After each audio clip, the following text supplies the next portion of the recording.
నమస్తే సాయిరామ్. ఈరోజు బాబాగారి సందేశం అండి. బిడ్డ, నీకు అప్పుల బాధ నుంచి విమోచనం అనేది కలగబోతుంది.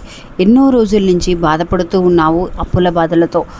నిజంగా ఇలాంటి ఒక సమస్యకి పరిష్కారాన్ని రేపే నీకు చూపించబోతున్నాను అని చెప్పి బాబా అంటున్నారండి. ఇంకేమంటున్నారో చూద్దాము. ఇంకా మీకు పర్సనల్గా ఏదైనా సమస్యలు అనేవి ఉంటే కనుక, అంటే జాతకరీత్యా కానివ్వండి, లేదంటే పిల్లలకు పెళ్ళిళ్ళు కాలేదని కానీ, సంతానం గురించి కానీ, కోర్టు తగాదాలు కానీ, ఎలాంటి సమస్యలకైనా సరే ఈ గురువు గారికి ఒకసారి ఫోన్ చేసి మాట్లాడండి. ఫోన్ ద్వారానే సమస్యలు పరిష్కరించుకోండి.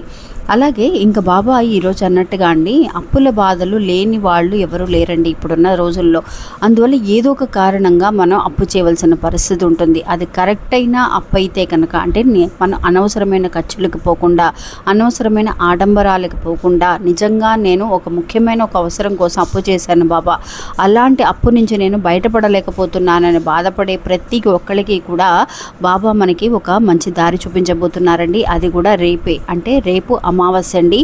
ఎప్పుడు కూడా అండి ఒక మంచి విషయం చేయడానికి అమావాస్య రోజు నుంచి మనం మొదలు పెట్టగలిగితే మంచి రిజల్ట్ ఎలా అయితే వస్తుందో, అప్పుల్లో ఉన్న వాళ్ళు రేపు మీరు ఏం చేస్తారు అని అంటే, నా అప్పులన్నీ తీరబోతున్నాయి అని చెప్పి మీరు ఒక 5 సార్లు దగ్గర నుంచి 11 సార్ల వరకు కానీ 27 సార్లు కానీ ఆ పేపర్ మీద రాయండి. నా అప్పులన్నీ తీరబోతున్నాయి, చాలా హ్యాపీగా ఉన్నాను అని చెప్పి ఒక పాజిటివ్గా రాసుకోండి. రాసిన తర్వాత ఆ పేపర్ని కొంచెం కల్లుప్పు తీసుకొని ఆ కల్లుప్పులో ఈ పేపర్ని పెట్టండి ఫ్రెండ్స్. నిజంగా చాలా మంచి రిజల్ట్ కనిపిస్తుంది. 5 రోజుల తర్వాత ఆ కల్లుప్పుని వాటర్లో కలిపి పారబోసి ఆ పేపర్ని చించేసి నార్మల్గా మీరు డస్ట్బిన్లో అయినా సరే మీరు పడేసేయచ్చు.